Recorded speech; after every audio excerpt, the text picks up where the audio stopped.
Hello friends, आज आपण आपल्या हिस्ट्री ऑफ इकॉनॉमिक थॉट या पेपरमधल्या पहिल्या मॉड्यूलला स्टार्ट करत आहोत.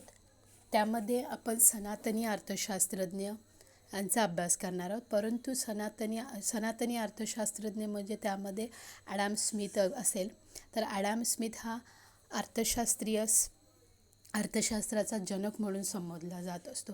परंतु ॲडम स्मिथ किंवा त्याच्या संप्रदाय जो की सनातनी अर्थशास्त्रामधून आपण अर्थशास्त्रज्ञामध्ये त्या कालखंडाला संबोधत असतो.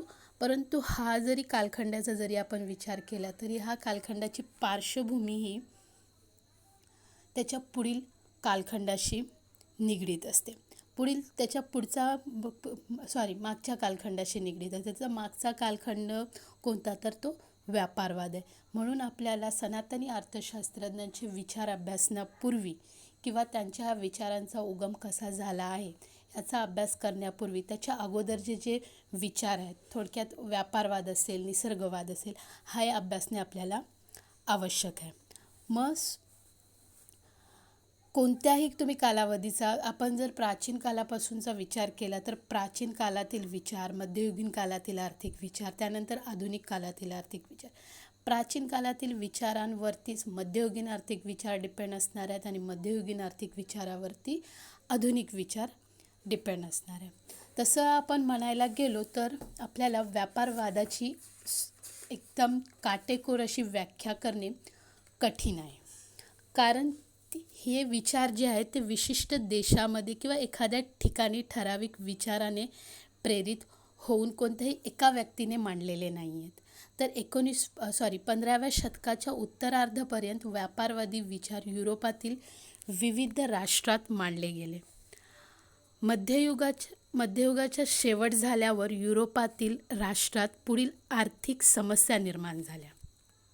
मध्ययुगाच्या शेवटच्या वेळेला युरोपीय राष्ट्रांमध्ये आर्थिक समस्या निर्माण झाल्या आणि या समस्या व्यावहारिक भूमिकेतून सोडवण्याच्या दृष्टिकोनातून अनेक विचार समोर आले आणि हे विचार मांडणारे जे लोक होती ते म्हणजे असे विखुरलेल्या स्वरूपात सरकारी अधिकारी असतील, मुत्सद्दी राजपूत असतील, उद्योगपती असतील, राजकारणी लोक असतील, तर यांच्या वैचारिकतेतून किंवा विचारातून हे विचार उदयास आलेले आहेत आणि आपल्याला हे विचार एखाद्या ग्रंथामध्ये कुठेही मिळणार नाही. तर छोट्या पुस्तकांमध्ये, पत्रव्यवहाराच्या माध्यमातून आपल्याला ही दस्तऐवजे उपलब्ध असतात.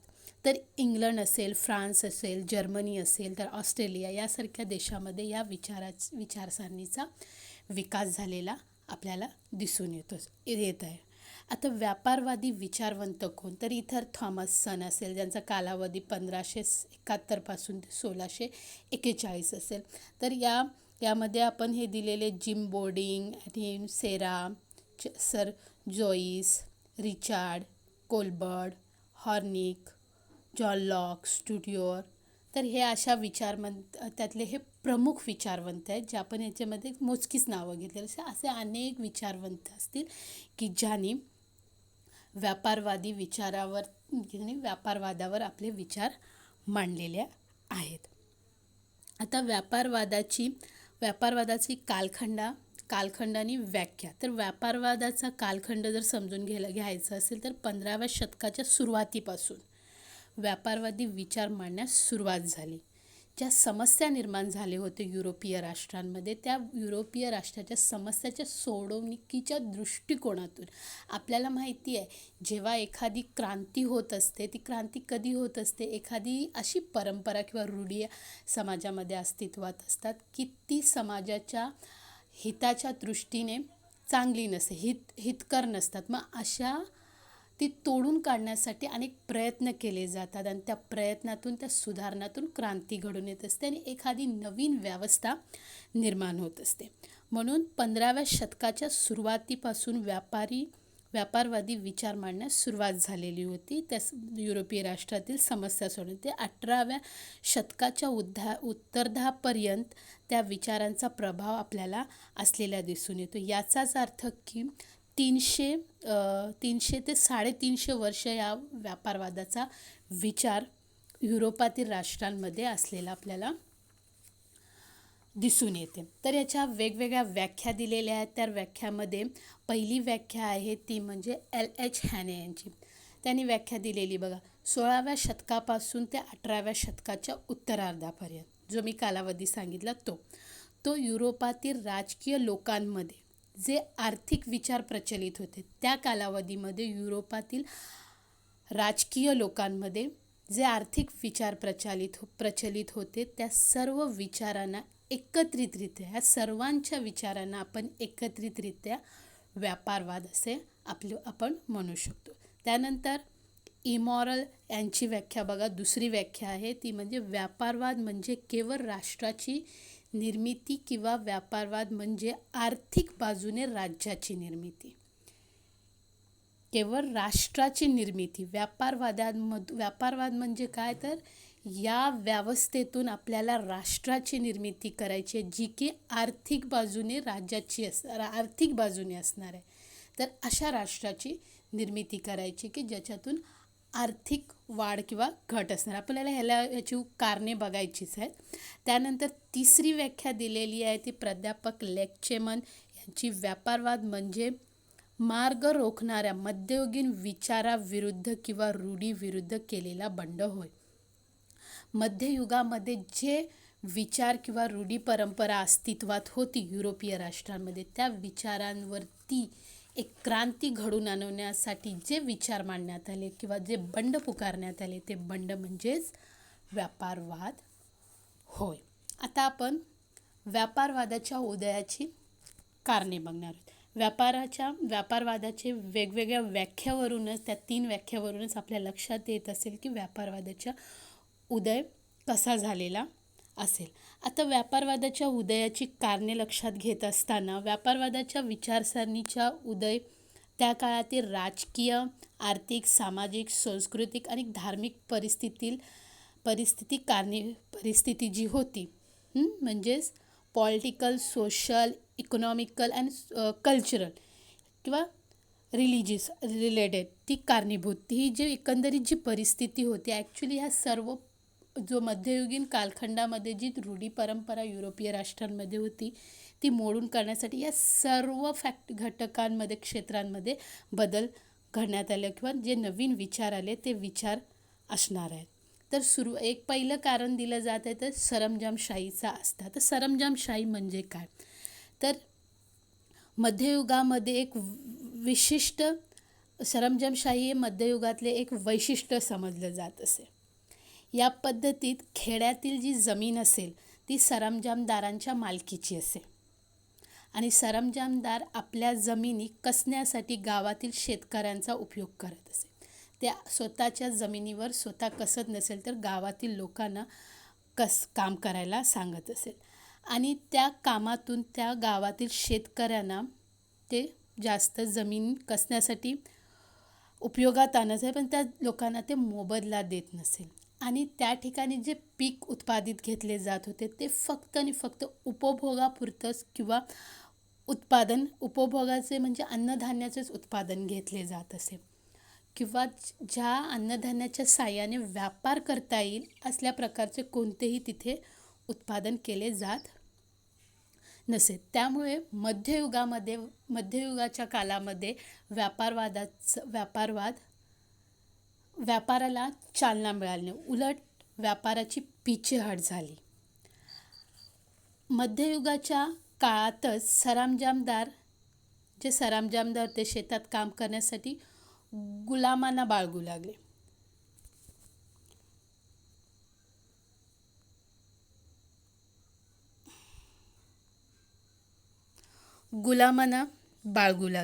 आणि ते गुलामीचे काम पुढे करण्यात गुलामीतून फक्त तिथे गुलामी केली जाते नाही.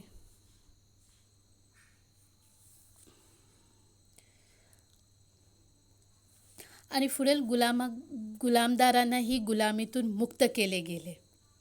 गुलामांना मुक्त केल्यानंतर तिथे पगारदार वर्ग आला. सरंजामदारानंतर तिथे शेतकऱ्यांना कसून घेतल्यानंतर गुलाम ची परंपरा आली. गुलामांच्या परंपरानंतर तिथे पगारदार वर्ग आला आणि पगारदार नोकरांकडून शेती करून घेऊन फायद्याची ठरू लागली आणि परिणामी काय झालं, तिथे गुलामांना मोठ्या प्रमाणामध्ये मुक्त करण्यात आले आणि तिथे सरंजामशाहीचा अस्त होऊ लागला आणि सरंजामशाहीचा अस्त होऊन तिथे नंतर व्यापारी पिकांना चालना मिळाली. कारण की पगार देणारे म्हणजे नोकर वर्ग तिथे यूज केला गेला. त्यामुळे काय, नोकरांना जो वेतन दिल्यानंतर काहीतरी शिल्लक राहायला पाहिजे, म्हणून तिथे व्यापारी पिके व्यापारी पिकांना चालना मिळाली आणि त्यामुळे व्यापारवादाला तिथे पोषक असे वातावरण निर्माण झाले आणि एकंदरीत तिथे सरंजामशाहीचा अस्त झाला. त्यानंतर व्यापारवादाच्या उदयाचं दुसरं कारण म्हणजे धर्मसुधारणा चळवळी ह्या मानल्या जातात. मध्ययुगाच्या काळात युरोपातील अनेक राष्ट्रामध्ये रोम कॅथलिक पंथाचा प्रभाव होता आणि या पंथाची जी शिक्षा होती, त्याचे जे धर्मगुरू होते, जे पोप होते, यांचे वर्चस्व कॅथलिक पंथावर असताना त्याची शिक्षा ही खूप कडक होती. म्हणजेच व्यक्तीचे भौतिक सुखापासून सुखापासून भौतिक वस्तूपासून किंवा पैशापासून दूर ठेवण्याचे काम या पंथाने केलेले होते किंवा अशा प्रकारची त्यांनी शिक्षा दिलेली होती. अधिक सुखापासून समाजाला दूर ठेवण्यास या कॅथलिक पंथाने यश मिळवलेलं होतं. कॅथलिक पंथाच्या या शिकवणीमुळे अनेक देशाची प्रगती थांबलेली होती. म्हणजे सुख मिळवणे हे चुकीचं आहे असंच या पंथाने सांगितलेलं होतं. या पंथाच्या दर्पणामुळे सुधारणा चळवळीला सुरुवात झाली. मार्टिन लुथरने कॅथलिक पंथाविरुद्ध धर्मसुधारणा चळवळ सुरुवात केली. मार्टिन लुथर यांनी आणि या चळवळीमधून कॅथलिक पंथाच्या विरोध करणारे प्रोटेस्टंट पंथ नावाचा नवीन पंथ उदयास आला आणि या नव्या पंथाची सुरुवात झाली. हा नवा पंथ उदारमतवादी होता. कॅथलिक पंथ आणि प्रोटेस्टंट पंथ हा उदारमतवादी होता आणि या पंथाने व्यक्ती स्वातंत्र्याला मान्यता दिलेली होती. परिणामी व्यापार आणि उद्योगाला च्या वाढीला इथे काय झालं, चालना मिळाली. कारण की व्यक्ती स्वातंत्र्य इथे मान्य करण्यात आलं होतं आणि पहिल्या पंथामध्ये खूप बंधने होती, खूप कडक शिक्षा होती. त्यामुळे दुसरा जो हा पंथ आला, हिने व्यक्ती स्वातंत्र्याला मान्यता दिल्यामुळे इथे लोकांनी त्याचा स्वीकार केला आणि त्याच्या स्वीकारामुळे इथे काय झालेलं आहे, तर इथे उद्योग व्यापाराला चालना मिळालेली आहे. मध्ययुगातील युरोपामधील नव्याने उदयाला येत असलेल्या व्यापारी वर्गाने हा नवा पंथ स्वीकारला आणि यातूनच राजाची जी सत्ता होती ती प्रबळ ठरू लागली आणि राजाच्या सत्तेत प्रबलता वाढत गेल्यामुळे आणि या ठिकाणी ह्या वातावरणामधून व्यापारवादाला परत इथे सुरुवात झाली. म्हणून धर्मसुधारणा चळवळीसुद्धा ह्या व्यापारवादाच्या उदयाचं कारण मानलं जाते. त्यानंतर तिसरं कारण मानलं जाते ते म्हणजे ज्ञानाचे किंवा विद्येचे पुनर्जीवन. मध्ययुगाच्या शेवटी आणि आधुनिक काळाच्या सुरुवातीस युरोपातील अनेक देशात जे वैचारिकतेचे बदल घडून आले त्यालाच विद्येचे पुनर्जीवन असे म्हणतात. विद्येचे पुनर्जीवनामुळे परंपरागत दृष्टिकोन, अंधश्रद्धा यावर विश्वास न ठेवता शास्त्रीय चौकशी करून निष्कर्ष काढावे असे विचार मांडण्यात आले. विद्येच्या पुनर्जीवनामुळे काय झालं, लोकांनी जसं आपण बघितलं धर्मसुधारणा चळवळीमध्ये जो कॅथलिक पंथ होता त्याच्यावरती लोकांनी उपाययोजनासह प्रोटेस्टंट पंथ आला. म्हणजे वैचारिक चौकशी करून त्याचे अंधश्रद्धावरती विश्वास न ठेवता शास्त्रीय चौकशी करून निष्कर्ष मांडण्याचे विचार पुढे येऊ लागले. त्यामुळे भौतिकशास्त्र व इतर शास्त्रात बदल घडून आले आणि याच काळात साहित्य, संगीत, खगोलशास्त्र, वैद्यकीय शास्त्र तसेच शारीरिक शास्त्र यात क्रांत्या घडून आल्या आणि याचा परिणाम म्हणून सामाजिक जीवनाच्या सर्व क्षेत्रामध्ये प्रगती घडून आली. आणि त्या वैचारिक बदलामुळे, ह्या सर्व वैचारिक बदलामुळे म्हणजे वेगवेगळ्या क्षेत्रामध्ये असलेल्या या शारीरिक शास्त्र असेल, वैद्यकीय शास्त्र असेल किंवा या ज्या क्रांत्या घडलेल्या या वैचारिक बदलामुळे व्यापार उद्योगास वाढीस चालना मिळाली आणि परिणामी व्यापार उद्योगाला चालना मिळून थोडक्यात इथे सांगायचं झालं तर म्हणजे तुमच्या विद्येच्या पुनर्जीवनामुळे व्यापारवादाला चालना मिळाली. त्यानंतर चौथं कारण सांगितलेलं आहे त्यामध्ये अनेक सागरी शोध. मध्ययुगाचा अस्त होत असताना अनेक सागरी शोध लागले. या शोधामुळेच व्यापारवादी विचारसरणीचा उदयाला पोषक वातावरण निर्माण झाले. सुरुवातीस होका यंत्र या यंत्राचा शोध लागला आणि हा होका यंत्राचा शोध जो आहे हा सागरी मार्ग शोधण्याचं सर्वात मोठं कारण आहे. या शोधामुळे अनेक सागरी मार्ग शोधण्यात येऊ लागले. सन 1442मध्ये कोलंबसने अमेरिकेचा शोध लावला आणि 1417मध्ये भारताचा शोध लावला.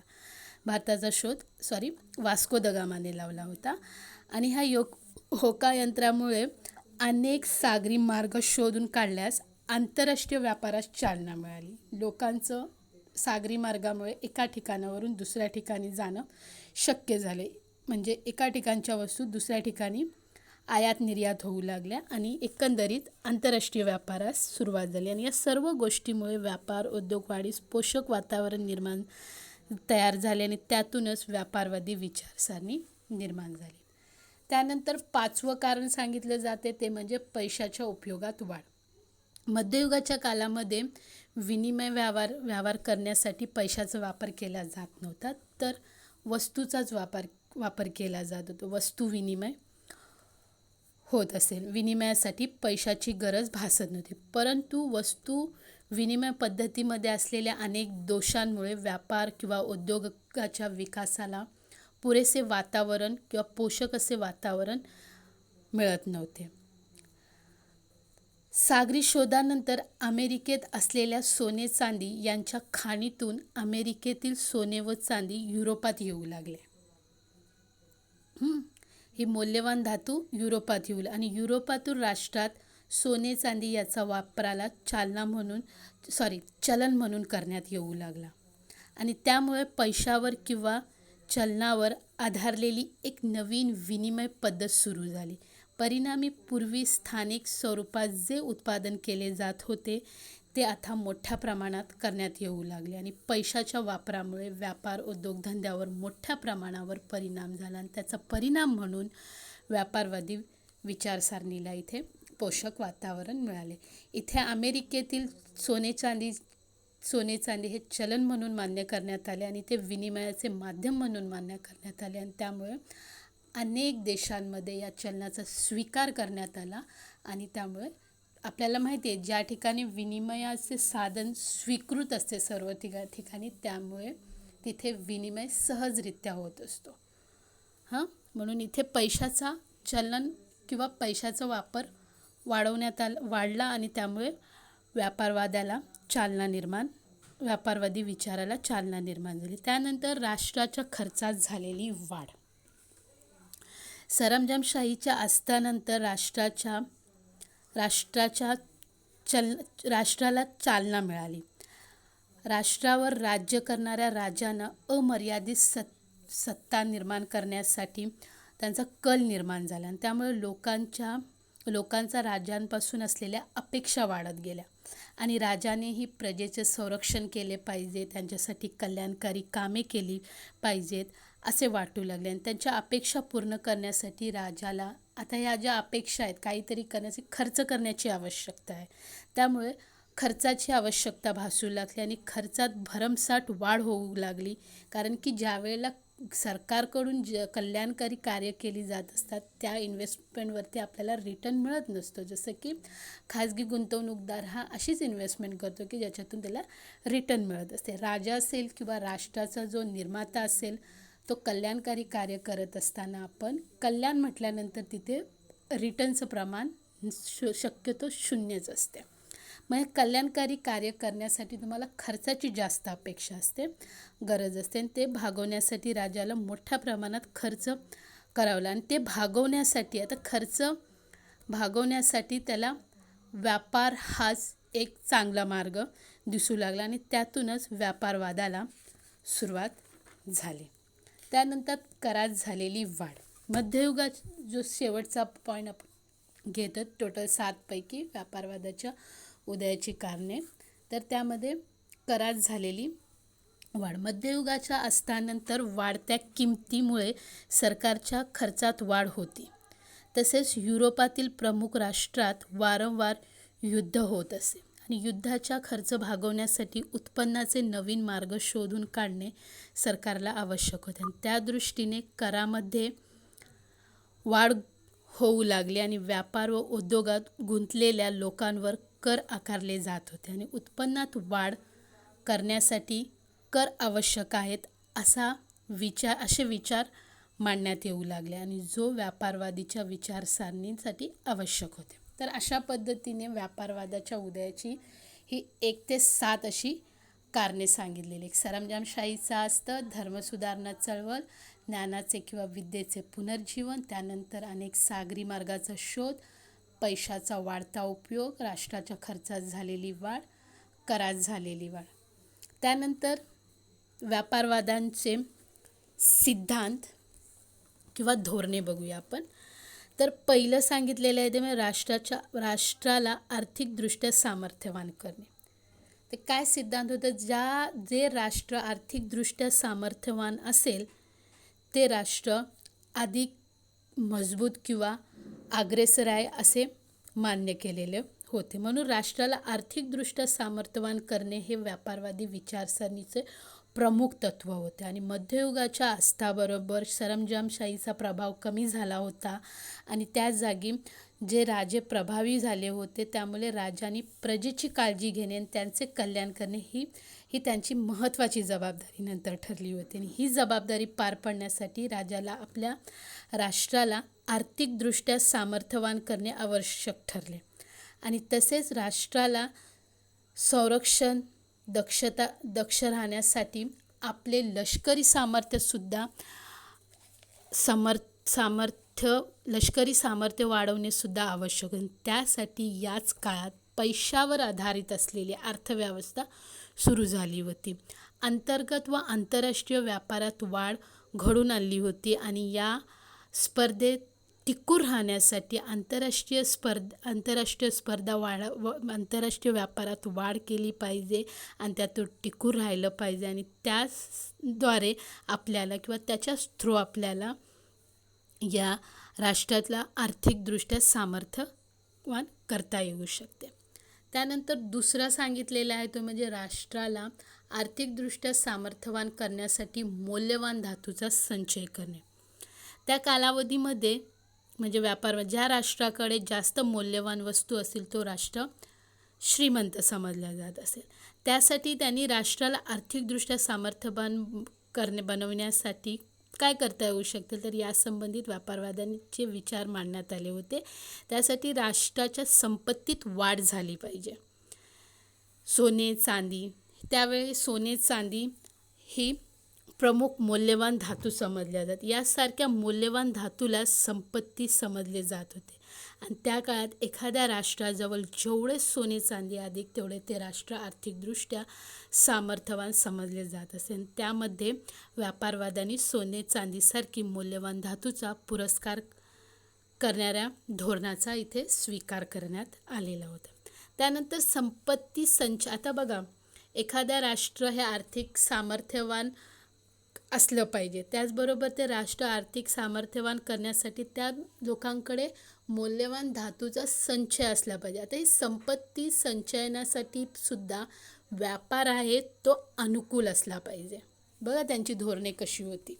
म्हणजे राष्ट्राला आर्थिकदृष्ट्या सामर्थ्यवान करण्यासाठी राष्ट्राला मौल्यवान धातू म्हणजे सोने चांदी याचा संचय करावा, या धोरणाचा त्यांनी पुरस्कार केलेलाच होता. परंतु एखाद्या राष्ट्राने सोने चांदी यासारख्या मौल्यवान धातूचा संचय कसा करायचा तर त्यासाठी व्यापारवाद्यांनी व्यापार तोल हा नेहमी अनुकूल ठेवावा असं म्हटले. म्हणजेच आयातीचे मूल्य कमी ठेवायचे, दुसऱ्या राष्ट्राकडून वस्तू कमी घ्यायच्या म्हणजे कमी खरेदी करायच्या, म्हणजे आपल्याकडची असलेली संपत्ती दुसऱ्या राष्ट्राकडे जाणार नाही. आणि निर्यात मूल्य अधिक ठेवायचं, म्हणजे दुसऱ्या राष्ट्रांनी आपल्या राष्ट्राकडून जास्तीत जास्त वस्तू खरेदी करावे यासाठी प्रयत्न करायचा. म्हणजेच तुमच्या आयातीपेक्षा तुमची निर्यात जास्त असल्या पाहिजे, म्हणजेच तुमचं आंतरराष्ट्रीय व्यापार जो आहे हा अनुकूल ठरेल. म्हणजे व्यापार तोल हा कसा असायला पाहिजे, अनुकूल असायला पाहिजे. त्यानंतर व्यापार उद्योगावर नियंत्रण. जरी हे व्यापार तोल अनुकूल ठेवायचं असेल तर प्रत्येक देश हाच प्रयत्न करणार की आपली निर्यात ही आयातीपेक्षा जास्त असल्या पाहिजे. त्यामुळे काय होणार आहे, निर्यात जास्त असल्या पाहिजे, म्हणजेच दुसऱ्या देशाकडून आपण वस्तू मागायची नाही, म्हणजे आपली आयात कमीत कमी ठेवायची आहे. मग आपल्या देशातील वस्तूंना जर आयातच नसेल तर आपण निर्यात कशी करणार. म्हणून निर्यात जास्तीत जास्त होण्यासाठी त्यासाठी काय केलं पाहिजे, तर त्यासाठी काय करायचं आहे, तर निर्यात होणाऱ्या मालाचा जो तुमचा दर्जा असेल हा इतरांपेक्षा चांगला असणे आवश्यक आहे, जेणेकरून त्या दर्जा चांगला असेल, जेणेकरून त्या वस्तूला मागणी निर्माण होईल. ज्या वस्तूची निर्यात केली जाते आहे त्याची किंमत ही कमीत कमी ठेवायची, आणि ज्या वस्तूची निर्यात होते त्या वस्तूच्या उत्पादनास सरकारने प्रोत्साहन द्यायचं आहे, सरकारने त्याला सपोर्ट करायचं आहे वेगवेगळ्या माध्यमातून, बघा, जेणेकरून तुमची निर्यात ही चांगल्या पद्धतीने म्हणजे जास्तीत जास्त होईल. एक तुम्हाला बघा सुरुवातीला काय सांगितलं आहे, तुम्ही त्याचा दर्जा चांगला ठेवायचा आहे, त्याची किंमत कमी ठेवायची आहे, त्याचबरोबर तिथे असलेल्या सरकारने त्याला प्रोत्साहन दिलं पाहिजे, म्हणजे अर्थसहाय्यतेने सरकारने करायला पाहिजे. उत्पादित वस्तूचा जर तुमचा दर्जा चांगला असेल तर प्रदेशात माल पाठवताना बघा हे सर्व असतानासुद्धा तो माल जर पाठवत असाल तुम्ही, तुमचा वाहतूक खर्च पण स्वतःचाच असला पाहिजे, म्हणजे कमीत कमी वाहतूक खर्च असेल. जर समजा तुम्ही वाहतूक खर्च तिथे लादलाच नाही, स्वतःच्या जहाजातून दुसऱ्या देशामध्ये नेऊन ती वस्तू तुम्ही विकलात, वाहतूक खर्च त्याच्यावर लादला नाही, तर तुमची इनडायरेक्टली वस्तूची किंमत ही कमी होणार आहे. म्हणजे वाहतूक खर्च करावा लागणार नाही. या सर्वांचा अवलंब केल्यास तुमची निर्यात ही निश्चितपणे तुमच्या निर्यातीत वाढ होईल, आणि निर्यातीत वाढ झाली तर काय होणार आहे, इतर देशातील सोने चांदी म्हणजे संपत्ती आपल्या देशामध्ये येईल, प्रदेशात जाणार नाही. तर अशा पद्धतीने व्यापार उद्योगावरती नियंत्रणसुद्धा असलं पाहिजे. त्यानंतर 5वं सांगितलेलं आहे ते म्हणजे अनियंत्रित राजशाहीचा पुरस्कार. वरील जी उद्दिष्टे आहेत आपण सांगितले, राष्ट्राला आर्थिकदृष्ट्या सामर्थ्यवान करणे, राष्ट्राला आर्थिकदृष्ट्या सामर्थ्यवान करण्यासाठी मौल्यवान धातूचा संचय करणे, त्याचबरोबर हा मौल्यवान धातूचा संचय करण्यासाठी व्यापार तोल हा अनुकूल ठेवला पाहिजे, आणि व्यापार तोल अनुकूल ठेवण्यासाठी तुमचा उद्योगावर नियंत्रण म्हणजे जो निर्यातीत वाढ करण्यासाठी असलेली जी उपाययोजना सांगितलेली आहेत वरील जे सर्व उद्दिष्ट आहेत हे साध्य करण्यासाठी व्यापारवादाने अनियंत्रित राजशाहीचा पुरस्कार केला पाहिजे. म्हणजेच देशाचे संरक्षण करण्यासाठी, उत्पादनात वाढ करण्यासाठी, निर्यात वाढवण्यासाठी, आयातीवर बंधने घालण्यासाठी सरकारी सत्ता अनियंत्रित असली पाहिजे. त्यामुळे व्यापारवादाने अनियंत्रित राजशाहीचा पुरस्कार केला पाहिजे. समजा समाजहित किंवा राष्ट्रहित साधना करण्याच्या दृष्टीने आवश्यक असणारे कोणतेही कार्य करण्यासाठी सतत सरकारने प्रयत्नशील असले पाहिजे. त्या दृष्टीने सरकारने कोणत्याही प्रकारचे नियंत्रण सरकारवरती किंवा नियंत्रण असू नये, म्हणजे